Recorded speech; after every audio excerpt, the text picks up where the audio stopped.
Hey guys, if you're new to my channel, my name is Jennifer, and you've arrived at a good time because this is the video I've most looked forward to making. These are my favorite books that I read in 2017.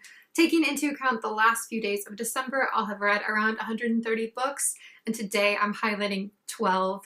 Some of them were immediate favorites, and others have been surprising with how they've snuck up on me throughout the year. I'm not including any rereads, so if you follow my channel and are wondering where something like Antigone is, it was a reread, although you should all still read Antigone. Now, I'm a little weird for a book lover in that I enjoy ranking things, even things I love, which will be a problem if I ever have children, but for now it's all right. So today I'll be going in a loose order up to my most favoritist books of all, and any full reviews I have on these will be linked below. Number 12 is No Exit by Jhumpa, translated from French by S. Gilbert.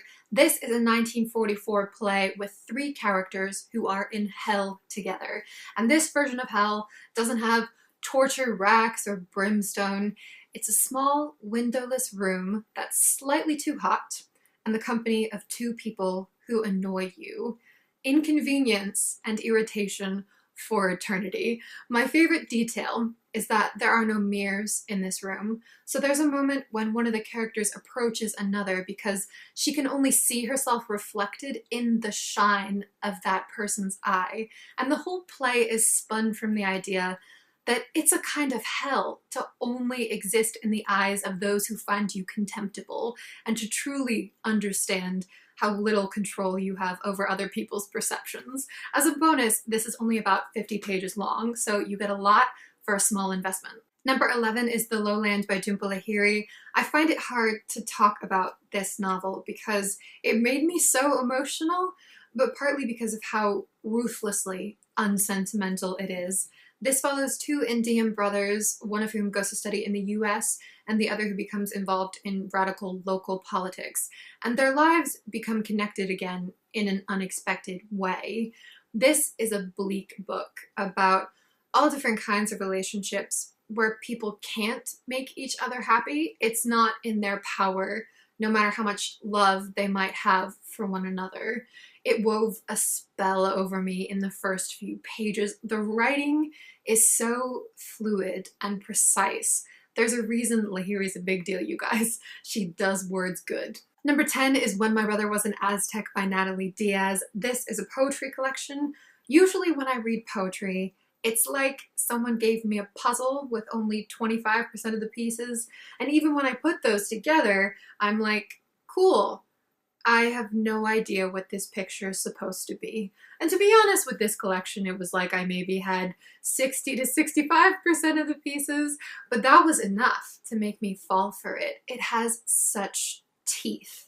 Diaz has said she writes hungry poems, and these do feel almost greedy and dripping with language. This collection is separated into three parts. So loosely, the first is about reservation life because Diaz is an American Indian and grew up on the Mojave Reservation. The second is about her brother's crystal meth addiction. And the third is poems about love and sex. And some of those are like, whew. I was especially blown away by the part about her brother and how his addiction destroys not just him, but also the people around him. This has a ton of literary and mythological references, and I found it all a bit stunning. Number 9 is The Lesser Bohemians by Eimear McBride. It's the only book this year that I accidentally read twice because I went back and reread almost every paragraph as soon as I finished it because I wanted to experience it again. This is an experimental novel about a girl named Eileen who goes to theater school in London and has an intense affair with a middle-aged actor. And the heart of this book is in two things: the unflinching, realistic sex scenes and the fragmented language. McBride captures the moment before sentences, so she keeps the reader suspended in this hazy space of impressions. And you're enmeshed not just in Eileen's mind, but also in her body. The rhythm of the language starts making your blood pump in time to her heart. There's a section in here that's not as experimental and is noticeably weaker, but I barely cared because I felt so drugged by the rest of it. Now, this is one of those novels that will not be for everyone, but it offers an experience that very few books can offer. Number 8 is The Lie Tree by Frances Hardinge, and this edition has illustrations by Chris Riddell. Second year in a row that a YA title made it onto my best of the year list. This takes place in 19th century Britain on a remote island where a girl named Faith and her family have fled after her father was exposed as a professional fraud. Things go very wrong on the island, and Faith finds herself in a web of dark caves, secret letters, scandals, musings on the Enlightenment, and hallucinogens. I appreciated how believable Hardinge makes it that this young girl would have so much responsibility under these circumstances. I loved the relationship between Faith and her younger brother, and how Hardinge uses that relationship to talk about gender in a way that's so natural. And most of all, I adored the language. It somehow combines the sumptuousness of the Victorian style with the breezy readability of contemporary YA. Reading this on the beach was one of the best days of my year. Number 7 is The Red Parts, Autobiography of a Trial by Maggie Nelson. This is nonfiction like her book The Argonauts that blew up last year. I thought this was just as impressive and 100 times more accessible. Nelson's aunt was murdered before Nelson was born when that aunt was a college student, and her killer was finally brought to trial over 30 years later. This is an account of Nelson and her family attending that trial. Two things make this book so interesting.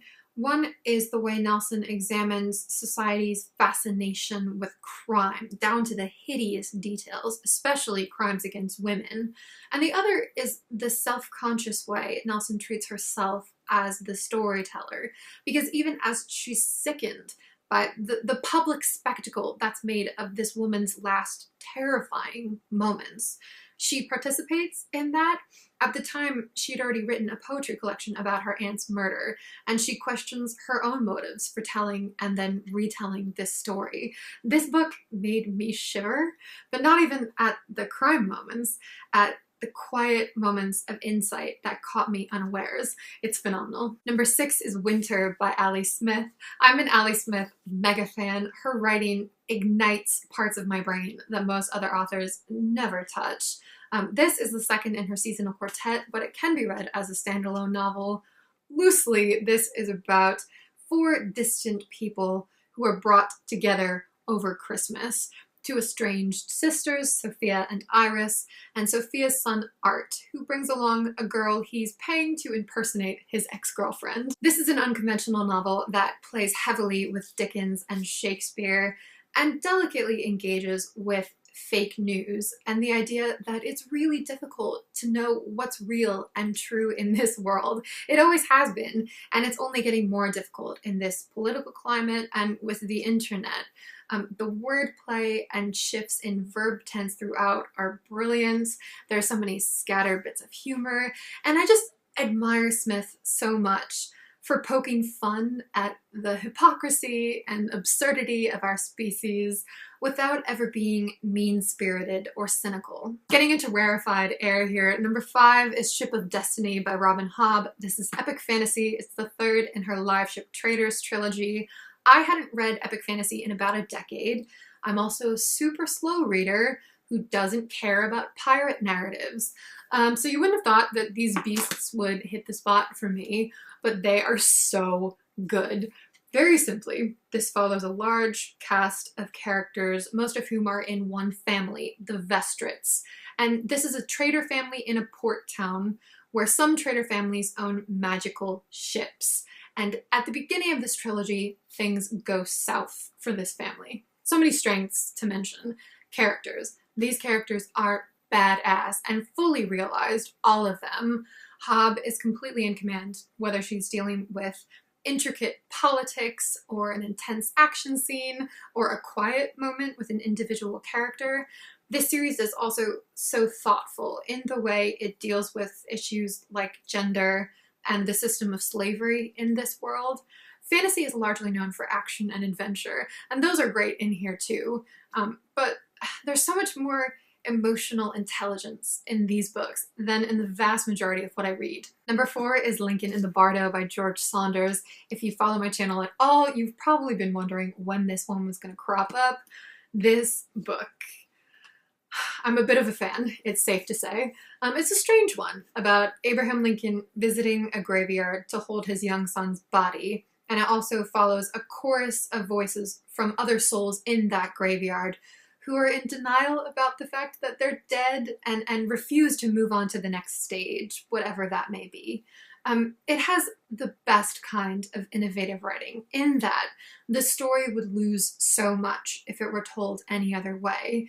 This is a funny, irreverent, hugely moving look at how to say goodbye to the most precious people in your life and how to accept that you will have to leave this world one day yourself. Number 3 is A Room of One's Own by Virginia Woolf. In 1928, she was asked to give a series of lectures about women and fiction. And from that loose prompt, she wrote this piece about what could explain the lack of women fiction writers historically, and also how to reconcile the portrayal of women in fiction over the years with the realities of most women's lives. Now, with some feminist classic texts, I've appreciated their importance at the same time that I've thought, God, this author can't write her way out of a paper bag. I would read 100 pages of Woolf describing a paper bag.